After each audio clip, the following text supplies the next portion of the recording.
ഈശോയിലേറെ സ്നേഹമുള്ളവരെ, പരിശുദ്ധ കത്തോലിക്കാ തിരുസഭ ഇന്ന് ലീമായിലെ വിശുദ്ധ റോസിൻ്റെ ഓർമ്മദിനം കൊണ്ടാടുന്നു. നമ്മുടെയൊക്കെ ജീവിത മേഖലയിൽ ദൈവാരൂപിയോട് ചേർന്ന് ജീവിക്കുന്നവരായി മാറുവാനും നമ്മളെ പൂർണ്ണമായി ദൈവത്തിന് സമർപ്പിക്കുവാനും ഇന്ന് പരിശ്രമിക്കാം. റോസ് നാമധാരികളായ എല്ലാവരും ഓർത്ത് പ്രാർത്ഥിച്ച് നമ്മുടെ ഓരോരുത്തരുടെയും കുടുംബം അനുഗ്രഹമാകുവാനും പ്രത്യേകമായി ദൈവാത്മാവിൻ്റെ കൃപ നമ്മുടെ ഓരോരുത്തരുടെയും ജീവിത മേഖലയിൽ എന്ന് ലഭ്യമാകുവാൻ ഈ പുണ്യവതിയുടെ മാധ്യസ്ഥ്യം നമുക്ക് യാചിക്കുകയും ചെയ്യാം. ഇന്ന് ഓഗസ്റ്റ് മാസം 23-ാം തീയതി പരിശുദ്ധ കത്തോലിക്കാ തിരുസഭ ലീമായിലെ വിശുദ്ധ റോസ പുണ്യവതിയുടെ ഓർമ്മ തിരുനാൾ കൊണ്ടാടുന്നു. അമേരിക്കയിൽ നിന്ന് ആദ്യമായി വിശുദ്ധയെന്ന് നാമകരണം ചെയ്യപ്പെട്ട റോസ പെറുവിന്റെ തലസ്ഥാനമായ ലിമായിൽ സ്പാനിഷ് മാതാപിതാക്കന്മാരിൽ നിന്ന് ജനിച്ചു. ജ്ഞാനസ്നാന നാമം ഇസബൽ എന്നായിരുന്നുവെങ്കിലും അവളുടെ സൗന്ദര്യം കണ്ടിട്ട് എല്ലാവരും റോസ എന്ന് വിളിക്കുവാൻ തുടങ്ങി. ബാല്യകാലം മുതൽ അവൾ പ്രദർശിപ്പിച്ചിരുന്ന ക്ഷമയും സഹനവും അസാധാരണമായിരുന്നു. ആഴ്ചയിൽ 3 പ്രാവശ്യം റൊട്ടിയും വെള്ളവും മാത്രം കഴിച്ച് അവൾ ഉപവസിച്ചു പോന്നു. അരയിൽ ഒരു ഇരുമ്പ് ചങ്ങലയും തലമുടിയുടെ ഇടയിൽ ഒരു മുൾക്കിരീടവും അവൾ ധരിച്ചിരുന്നു. തോട്ടത്തിൽ രുചിയില്ലാത്ത സസ്യങ്ങളാണ് അവൾ അധികവും നട്ടു വളർത്തിയിരുന്നത്. തന്റെ സൗന്ദര്യത്തെപ്പറ്റി പലരും സംസാരിക്കുന്നത് കേട്ടപ്പോൾ അവൾക്ക് ഭയം തോന്നി.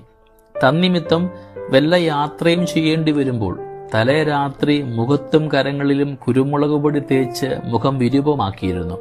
ഒരിക്കൽ ഒരു യുവാവ് തന്റെ കരങ്ങളുടെ മൃദുലതയെപ്പറ്റി സംസാരിക്കുവാൻ തുടങ്ങിയപ്പോൾ അവൾ ഓടിപ്പോയി 2 കരങ്ങളും ചൂടുള്ള കുമ്മായത്തിൽ താഴ്ത്തി. സ്വന്തം പരീക്ഷകൾ ജയിക്കുവാനല്ല, അപരർക്ക് പരീക്ഷ ഉണ്ടാകാതിരിക്കുവാനാണ് അവൾ ഇങ്ങനെ ചെയ്തത്.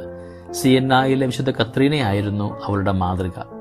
മാതാപിതാക്കന്മാരുടെ സമ്പത്ത് ക്ഷയിച്ച് അവർ വരഞ്ഞു തുടങ്ങിയപ്പോൾ റോസ അടുത്ത വീട്ടിൽ തുന്നൽ ജോലിയും തോട്ടപ്പണിയും ചെയ്ത് കുടുംബ ചെലവ് കണ്ടെത്തിപ്പോന്നു. കന്യകയായി ദൈവത്തെ ശുശ്രൂഷിക്കുവാൻ നിശ്ചയിച്ചുകൊണ്ട് റോസ ഡൊമിനിക്കൻ 3-ാം സഭയിൽ ചേർന്നു. ഏകാന്തതയിൽ ആയിരിക്കുന്നതിനായി അവൾ ഉദ്യാനത്തിൽ ഒരു പർണശാല കെട്ടിയുണ്ടാക്കിയിരുന്നു. മുള്ളുകളുടെ ഇടയിൽ തന്നെയാണ് ഈ റോസും വികസിച്ചത്. ദീർഘമായ രോഗത്തിലും സഹനത്തിലും വിശുദ്ധ റോസിന്റെ പ്രാർത്ഥന ഇപ്രകാരമായിരുന്നു: കർത്താവേ, എന്റെ സഹനങ്ങൾ വർദ്ധിപ്പിക്കുക, അവയോടൊപ്പം എന്റെ സഹനശക്തിയും വർദ്ധിപ്പിക്കുക. 1617 ഓഗസ്റ്റ് മാസം 24-ാം തീയതി 31-ാമത്തെ വയസ്സിൽ ഈ പുഷ്പം വാടി വീണു.